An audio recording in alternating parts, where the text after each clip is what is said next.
आप देख रहे हैं मथुरा न्यूज़ 24।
नमस्कार, आप सभी को मथुरा न्यूज़ 24 में स्वागत है।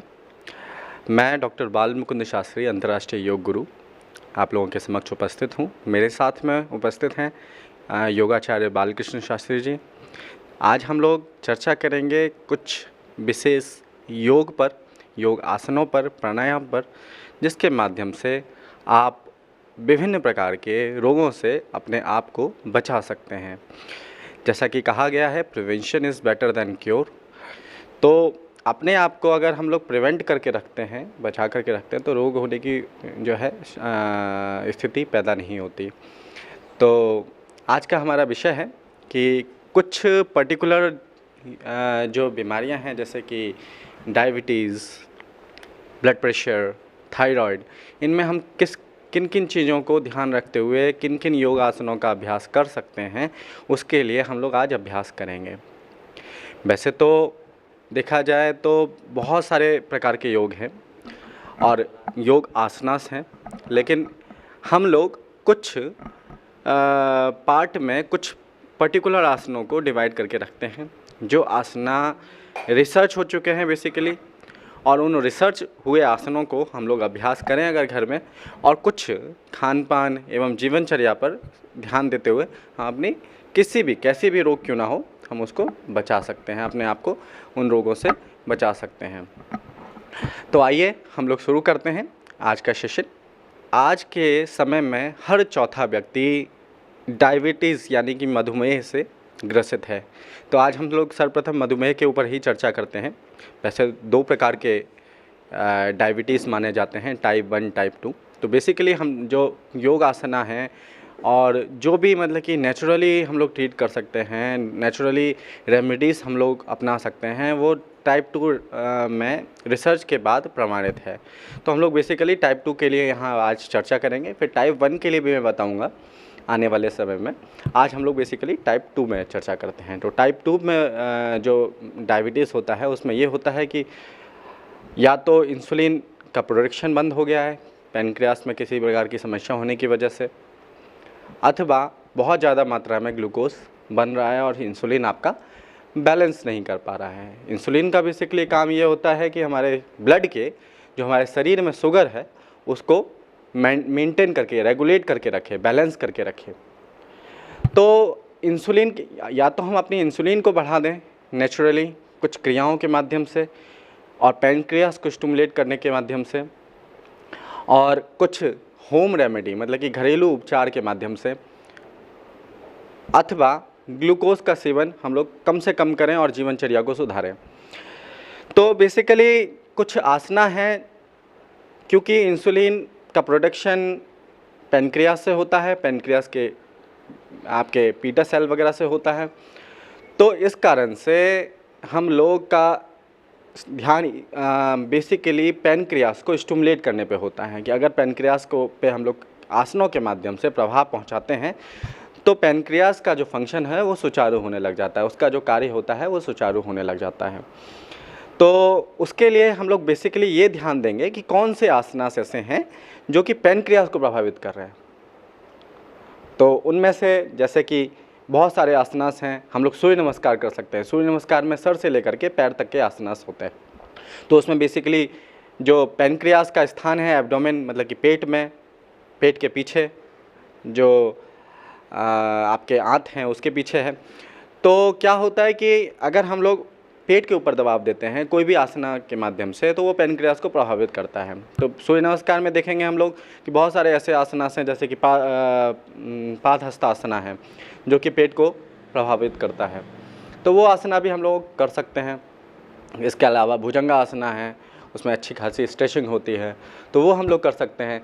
और सर्वप्रथम ये भी ऐसा भी माना जाता है कि अगर आपका वर्कआउट नहीं है, एक्सरसाइज वगैरह नहीं है, तो भी ऐसी बीमारियां उत्पन्न होती है। स्ट्रेस वगैरह, वर्कआउट वगैरह नहीं है, स्ट्रेस ज़्यादा है, खान पान ठीक नहीं है, जीवनचर्या बेकार है, तो ऐसी बीमारियां हो सकती हैं। तो चलिए हम लोग आज शुरू करते हैं सूर्य नमस्कार से बेसिकली। तो कौन कौन से इसके बाद हम लोग आसना करेंगे बेसिकली, और ये फ़िलहाल हम लोग अभी सूर्य नमस्कार से शुरू करते हैं। ये पहला स्टेप है, इसमें बेसिकली 7 आसन होते हैं जिसमें से पहले 5 हम लोग रिपीट करते हैं। कोई भी आसन करते वक्त हमें श्वास पे ध्यान देना अति आवश्यक होता है। श्वास, शरीर और मन का मिलन ही योग है। तो हम लोग यहाँ सांस पे ध्यान देते हुए जो नमस्कार मुद्रा है उसमें सांस सामान्य होगा। अब सांस को भरते हुए दोनों हाथों को हम लोग ऊपर की ओर उठाएंगे, इनहेल करते हुए हस्तोत्तानासना। तीसरा है सांस को छोड़ते हुए पादहस्तासना, आगे की ओर झुकेंगे। सिर को घुटने से छिपाने का प्रयास करेंगे, घुटना आपका सीधा होगा। इसमें सांस को छोड़ना है। अगर हाई ब्लड प्रेशर के पेशेंट हैं तो ज़्यादा देर होल्ड करके नहीं रखना है। अब हम लोग पुनः सांस को छोड़ते हुए, सांस को भरते हुए एक पैर को पीछे ले जाएंगे, यानी कि अभी हम लोग बाएं पैर को पीछे ले जाएंगे, दाएं पैर को आगे रखेंगे। ये अश्वसंचालन आसना है। इसमें दोनों हाथों के बीच आपका दायां पैर रहेगा, सिर ऊपर की ओर उठा हुआ होगा। फाइनल पोज में जो अंतिम स्थिति है इसकी, उसमें आपको आंखों को बंद करके अपने भूमध्य पे ध्यान देना होगा। ये बहुत ही अच्छा आसना है आपके एब्डोमिनल डिसऑर्डर के लिए और स्ट्रेचिंग के लिए बेसिकली। तो अब इसके बाद हम लोग सांस को छोड़ते हुए पुनः पर्वतासन का अभ्यास करेंगे। पर्वतासना, ये माउंटेन पोज इसको बोलते हैं हम लोग। पर्वत की तरह हम लोग पूरे बॉडी को स्ट्रेच करते हैं, कमर को पूरा उठाते हैं, हाथ स्ट्रेच होते हैं, सिर जो है ज़मीन से टच करने का प्रयास करते हैं हम लोग बेसिकली, और एरिया जो है ज़मीन से टच हो रही होती है। 6 अब साष्टांग नमस्कार। इसमें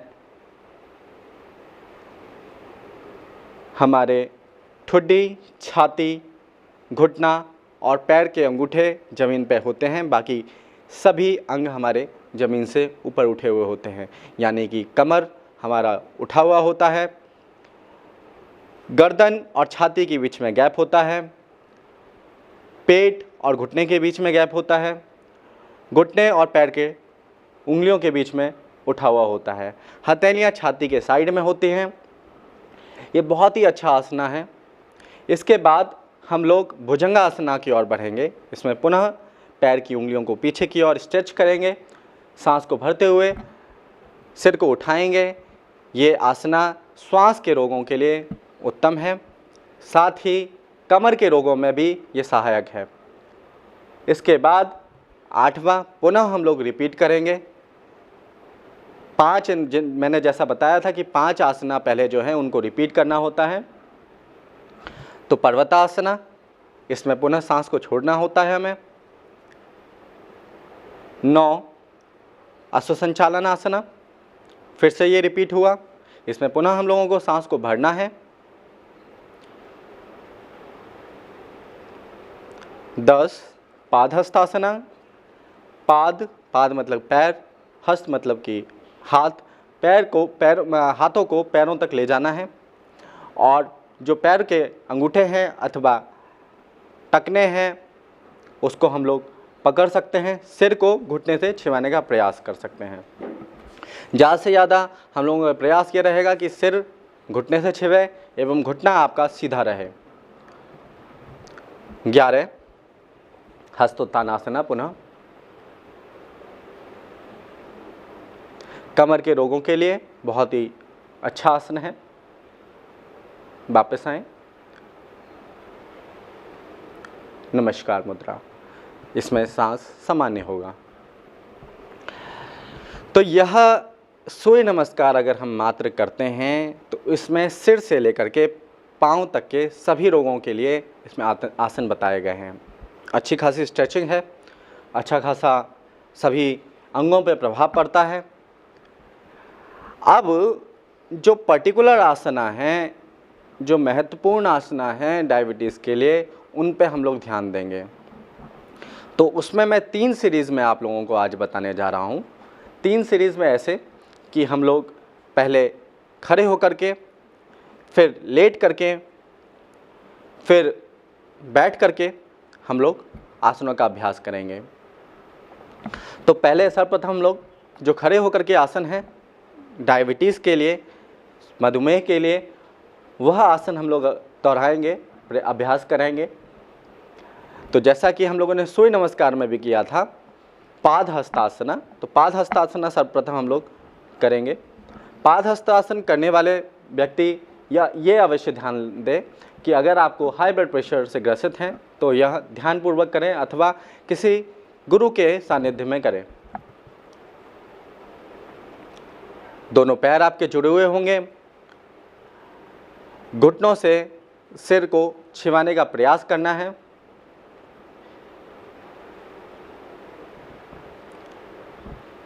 इसमें हम लोग 2 से 3 सेकंड तक शुरुआत में रह सकते हैं। धीरे धीरे ग्रेजुअली हम लोग जो ड्यूरेशन है, होल्डिंग टाइम है, उसको हम लोग बढ़ा सकते हैं। जितना हम लोग ज़्यादा से ज़्यादा होल्डिंग टाइम बढ़ाएंगे उतना ही ज़्यादा हम लोगों को लाभ प्राप्त होगा। सांस को भरते हुए वापस आना है। यह था हमारा पाद हस्तासना।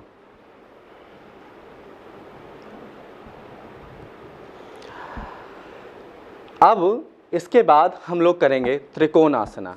त्रिकोणासना, ट्रायंगल पोज। ज़्यादा से ज़्यादा पैरों को फैलाएंगे, 2 से 3 फीट तक हम लोग फैला सकते हैं।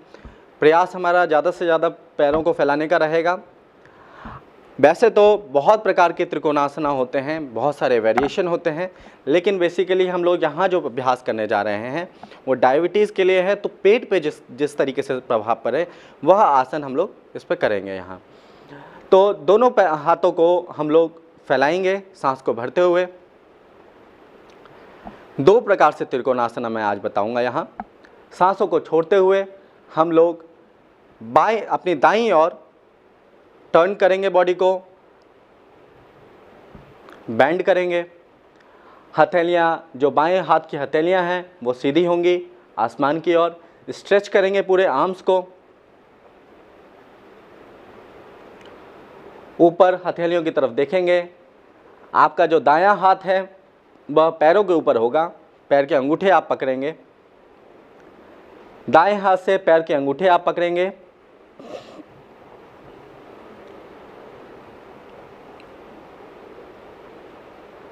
घुटना दोनों सीधा होगा।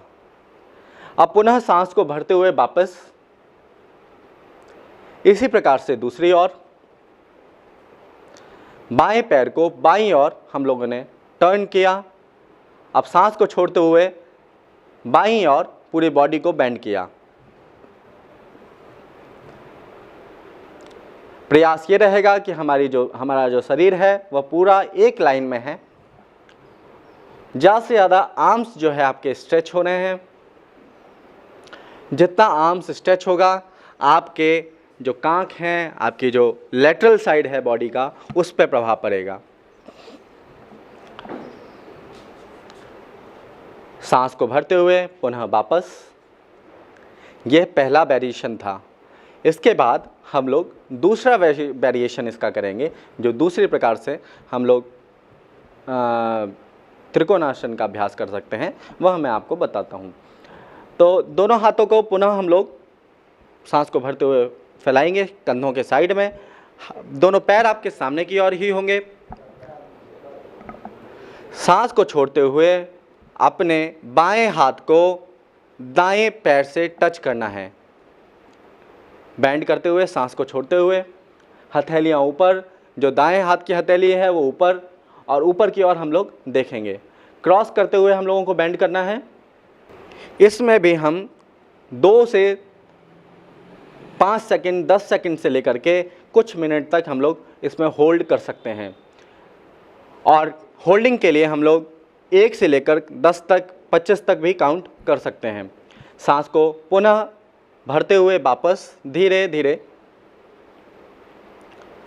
इसी प्रकार हम लोग दूसरी ओर से भी अभ्यास करेंगे। सांस को छोड़ते हुए बाएं हाथ को दाएं पैर से टच करेंगे। आपका बायां हाथ सीधा ऊपर, हथेलियां, आर्म्स, जो कंधा है, बाँह है, वो पूरा स्ट्रेच होगा। सांस को भरते हुए धीरे धीरे वापस रिलैक्स। तो ये थे हमारे त्रिकोणासना, जो हम लोग खड़े होकर के कर सकते हैं, त्रिकोणासन एवं पादहस्तासना। इसके बाद एक और आसना है जो कि कटी चक्र आसन हम लोग कहते हैं, या फिर कटी संचालन भी हम लोग कर सकते हैं साथ में। तो हम लोग यहाँ पे अभी कटी चक्रासन करेंगे। कटी चक्रासन के लिए आधे से 1 फीट का गैप, आधे से 1 फीट का गैप पैरों के बीच में, हाथ सीधा ले जाएंगे सामने की ओर। उसके बाद एक हाथ आपका कंधे पे होगा, एक हाथ कमर पे होगा। तो यह बायां हाथ यहाँ कंधे पे, दायां हाथ कमर पे, और जो हाथ कंधे पे है, जिस कंधे पे हाथ है उसी की तरफ आपको मुड़ना होगा। इसमें ज़्यादा से ज़्यादा आपको कमर को मोड़ना होगा। आपकी जो नीचे की बॉडी है, कमर से नीचे की बॉडी है, उसे सीधा रखने का प्रयास आपको करना होगा। यह आसन भी हम लोग डायबिटीज़ एवं मोटापे में भी इसका हम लोग अभ्यास कर सकते हैं। सांस को छोड़ते हुए वापस। तो ये खड़े होकर के आसना, जो स्टैंडिंग सीरीज ऑफ आसनास हैं डायबिटीज़ के लिए बेसिकली, तो वो हमने आज किए हैं। अब हम लोग बैठ के जो आसना है वो करेंगे। पहले हम लोग लेट के कर लेते हैं, उसके बाद बैठ के करेंगे। सर्वप्रथम हम लोगों को शवासन में लेटना होगा। सब की तरह जो मृत शरीर है उसके समान हम लोगों को लेटना होगा। पैर सीधा, दोनों पैर आपस में जुड़े हुए नहीं होंगे, एक दूसरे से अलग। हथेलियाँ शरीर से अलग, पूरा शरीर ढीला, शांत, शिथिल, आंखें बंद, सांसों पे ध्यान। यह शवासन की स्थिति है। मन में किसी भी प्रकार का कोई विचार नहीं, कोई ध्यान नहीं, कोई शांत, शिथिल, एकाग्र, बस और बस सांसों पे हमें ध्यान देना होगा। अपने शरीर को पूरा ढीला छोड़ करके गुरुत्वाकर्षण को महसूस करना होगा।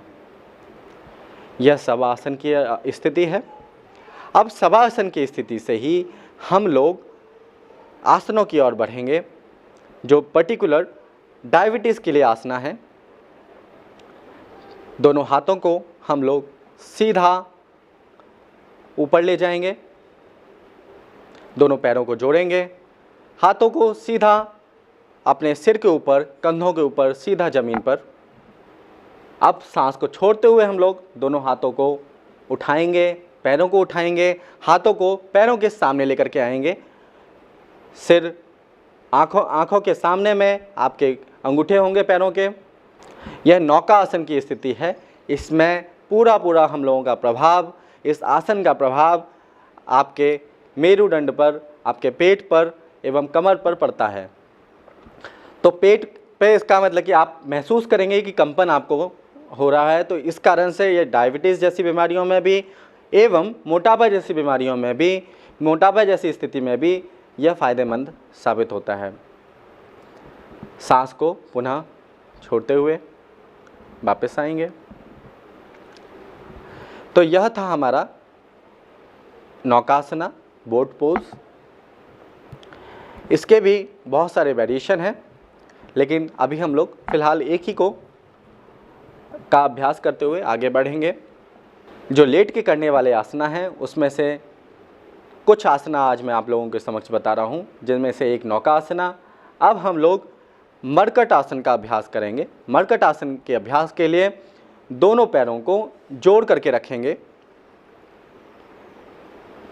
हथेलियां कंधों के साइड में फैलाइए। अब सांस को भरते हुए अपने दाएं पैर को सीधा ऊपर उठाएंगे, ज़्यादा से ज़्यादा उठाएंगे। 60, 90, 120 कोशिश करेंगे। अब दाएं पैर को बाएं हाथ की ओर बेंड करने की कोशिश करेंगे। दाएं पैर को बाएं हाथ की ओर झुकाने का प्रयास करेंगे। आपका जो चेहरा होगा वो दाईं ओर, दाएं हथेलियों को, दाएं हाथों को देख रहा होगा। ठुड्डी कंधे पे होगी, दाएं कंधे पे होगी। इसी प्रकार हम लोग दूसरी ओर से भी मरकट आसन का अभ्यास करेंगे। इसमें भी हम लोग कुछ सेकंड से लेकर के मिनट तक जा सकते हैं। यह कमर के रोगों के लिए भी, सियाटिका जैसी परेशानियों के लिए भी लाभदायक है, मोटापा में भी लाभदायक है और आपके डायबिटीज़ के लिए भी फ़ायदेमंद है। सांस को छोड़ते हुए वापस जो लेट के करने वाले आसना हैं उनमें से एक और आसन हम लोग लास्ट रिपीट करेंगे, का अभ्यास करेंगे। पवन मुक्त आसना। पवन मतलब कि जो वायु है आपके शरीर में, जो दूषित वायु है, जो वेस्ट एयर है आपके शरीर में, उसको हम लोग किस प्रकार से बाहर निकालें, उसके लिए यह आसन बताया गया है। तो पवन मुक्त आसना के लिए हम लोग दोनों पैरों को पुनः जोड़ेंगे, हथेलियाँ बॉडी के साइड में, दोनों हाथ पैरों को सीधा 90 डिग्री तक धीरे धीरे उठाएंगे, सांसों को भरते हुए। आप घुटने पे से अपने दोनों पैरों को मोड़ लेंगे, सिर को उठाएंगे एवं दोनों हाथों को अपने दोनों पैरों के ऊपर बांधने का प्रयास करेंगे। आपसे अगर पूरा इस प्रकार से अच्छे से नहीं हो पा रहा है तो आप उंगलियों को इंटरलॉक कर सकते हैं, उंगलियों को बांध सकते हैं आपस में। हमारा प्रयास ये रहेगा कि ठुड्डी अथवा जो माथा है हमारे दोनों घुटनों के बीच में टच हो। अगर आप बहुत अच्छे से कर पा रहे हैं, अगर आप हाथ पकड़ पा रहे हैं तो आप प्रयास करें कि कलाई पकड़ने का, एवं कलाई पकड़ पा रहे हैं तो आप कोहनी पकड़ने का आपस में बांधने का प्रयास करें। तो उससे आपको अत्यधिक फ़ायदा होगा। अगर आपको गैस, कॉन्स्टिपेशन, मोटापा, डायबिटीज़ ऐसी बीमारियां हैं तो यह बहुत ही अच्छा आसन एवं बहुत ही फ़ायदेमंद आसन साबित होता है। सांस को छोड़ते हुए पुनः हम लोग रिलैक्स होंगे रिवर्स ऑर्डर में, जिस प्रकार से हम लोग गए थे उसी प्रकार से। तो यह थे हमारे लेट के करने वाले आसना। अब हम लोग बैठ के करने वाले आसन की ओर बढ़ेंगे, सिटिंग सीरीज ऑफ आसनास। हम लोग दाईं ओर करवट लेकर के बैठेंगे। तो अब हमें इसमें बैठ के आसन करने वाले में सर्वप्रथम हम लोग करेंगे पश्चिमोत्तानासना। आगे की ओर झुकने वाले जो आसन होते हैं वो करेंगे हम लोग। तो पश्चिमोत्तानासना के लिए हम लोग दोनों पैरों को आपस में जोड़ेंगे, कमर को सीधा रखेंगे, दोनों हाथों को सीधा सांस भरते हुए ऊपर की ओर उठाएंगे, सीधा पीछे की ओर हल्का सा बेंड करेंगे। अब सांस को छोड़ते हुए आगे की ओर झुकेंगे। लोअर बैक से झुकने का प्रयास करना है आपको। कमर के जो नीचे वाला हिस्सा है, जो कमर और नितंब का जोड़ है, वहाँ से आपको मोड़ने का प्रयास करना है और सिर को घुटने से छिपाने का प्रयास करना है। आप लोग पैर के अंगूठों को पकड़ सकते हैं, पैर के अंगूठों को पकड़ सकते हैं, पैर को पकड़ सकते हैं। प्रयास ये रहेगा कि कोहनी आपकी ज़मीन से टच हो एवं प्रयास ये रहेगा कि आपका जो माथा है वह घुटने से टच हो। धीरे धीरे हम लोग अभ्यास करेंगे। सांस को भरते हुए वापस तो यह था हमारा पश्चिमोत्तान आसन। यह आसन भी डायबिटीज़, मोटापा इत्यादि में लाभदायक है। पीसीओडी महिलाओं में ऐसी समस्याएं होती हैं तो पीसीओडी में भी ये बहुत ही अच्छा कारगर साबित हुआ है। अब हम लोग इसके बाद आसन करेंगे जानु शीर्षासना। जानु शीर्षासना मतलब कि जैसा कि नाम है, जांग से सिर को छिपाने का प्रयास करना है। घुटने को, अपने दाएं पैर को, घुटने को मोड़ करके बाएं घुटने के साइड में, मीडियल साइड में आपको रखना है। सांस को भरते हुए दोनों हाथों को सीधा ऊपर उठाएंगे, हल्का सा पीछे की ओर जाएंगे। सांस को छोड़ते हुए आगे की ओर बेंड करेंगे, पैर के अंगूठों को पकड़ने का प्रयास करेंगे। घुटना सीधा, सर घुटने पे। इस आसन में प्रयास ये रहेगा कि सांस को होल्ड ना करें। कोई भी आसन आप लोग कर रहे हैं तो सांसों को होल्ड ना करें, रोक करके ना रखें। जो फाइनल पोज है उसमें सांस को सामान्य रखें। सांस को भरते हुए पुनः वापस। इसी प्रकार दूसरी ओर से हम लोग करेंगे।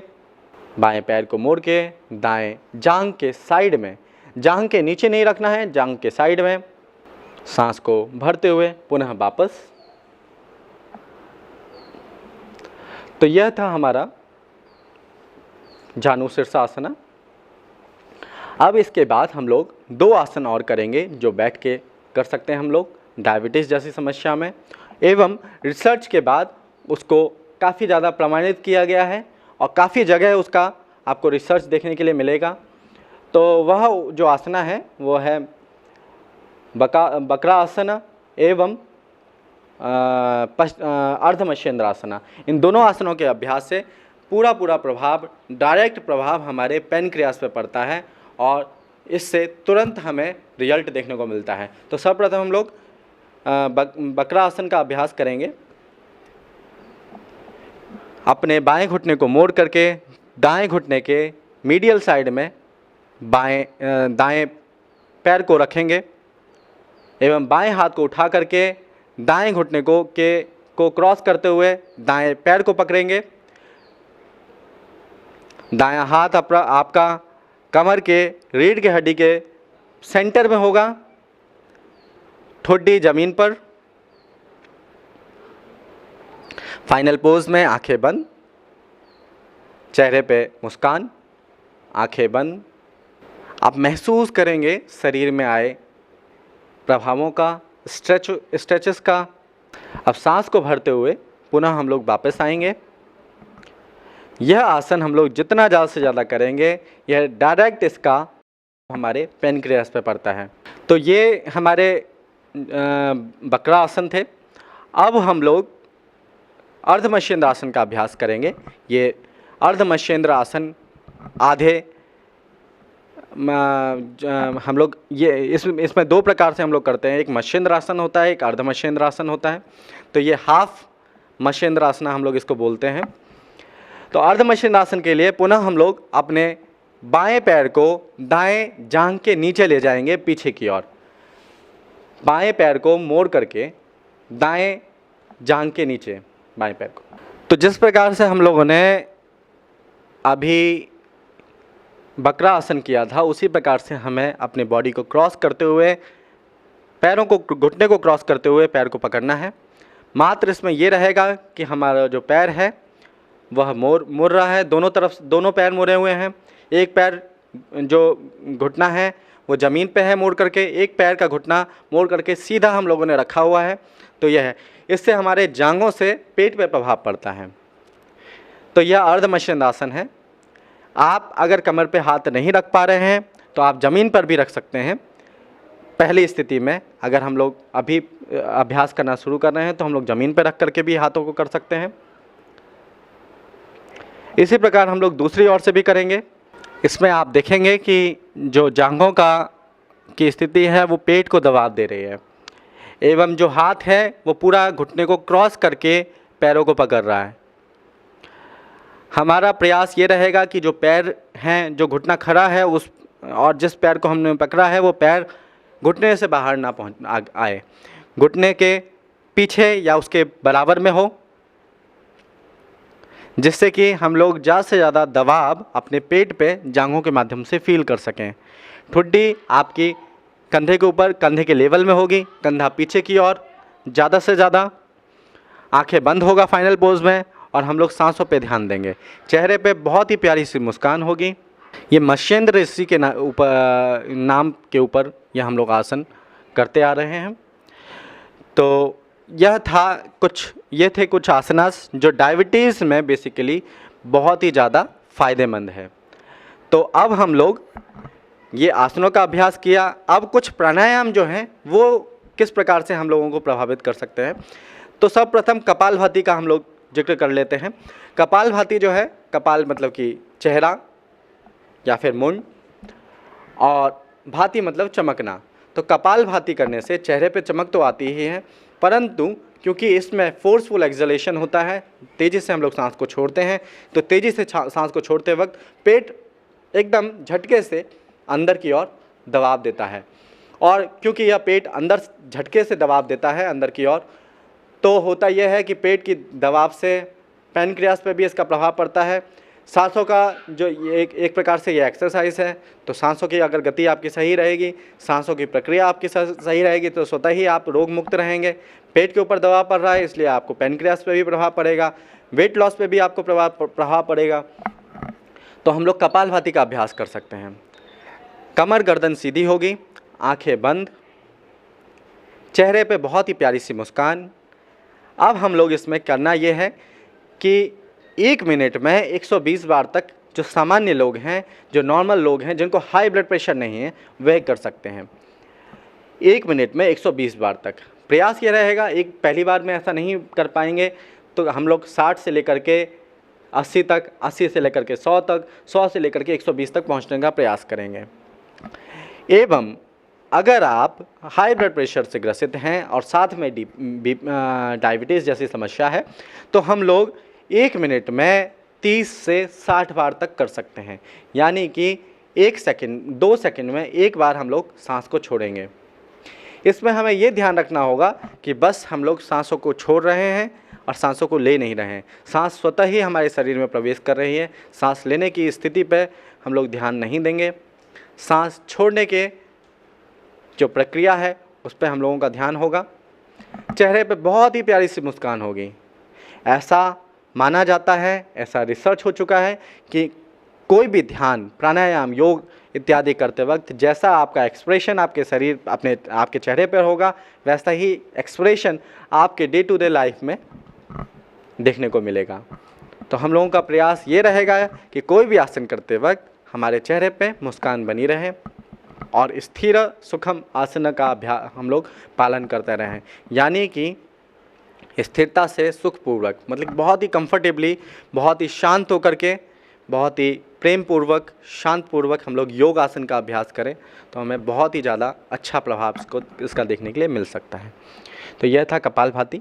आप पुनः मैं एक बार और आपको दोहराऊंगा। अब हम लोग हाई ब्लड प्रेशर वाले जो पेशेंट हैं वो किस प्रकार से करेंगे वो मैं आपको बताता हूँ। तो 2 सेकंड में एक बार हम लोगों को सांस लेना है, धीरे धीरे। यानी कि आप देखेंगे पेट की जो गति है वह अंदर की ओर धकेल रही है, मेरुदंड को पुश कर रही है। इस प्रकार से हम हाई ब्लड प्रेशर की स्थिति में भी कर सकते हैं।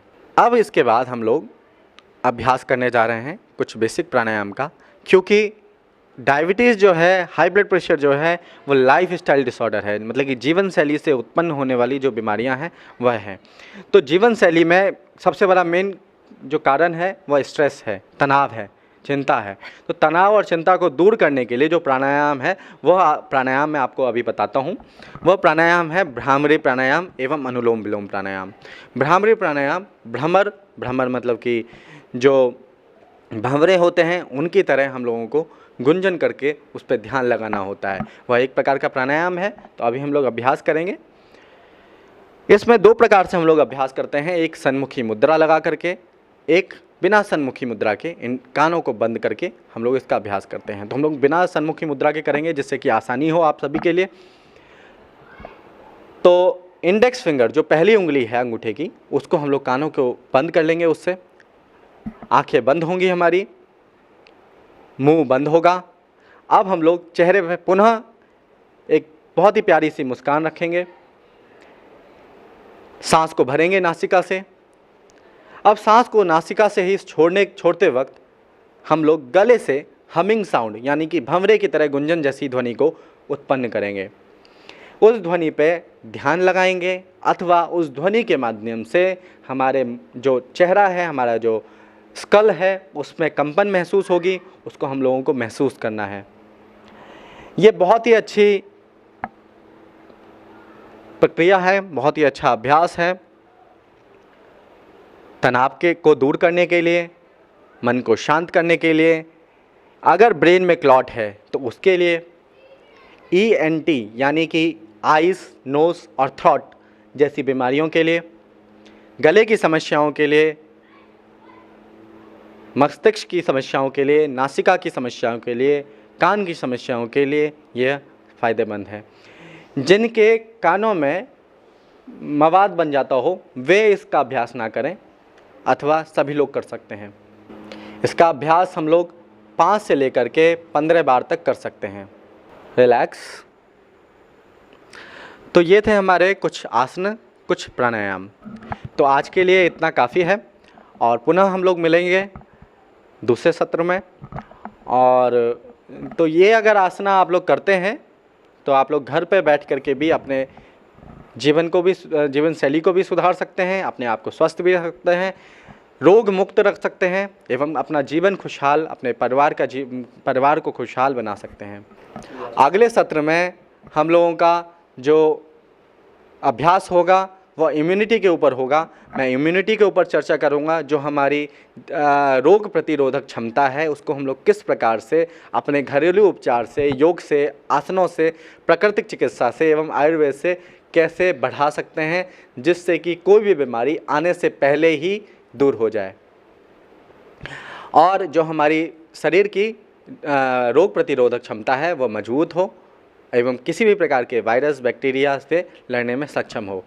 तो मैं आशा करता हूं कि आप लोग आने वाले सत्र में भी इसी प्रकार जुड़े रहेंगे। धन्यवाद।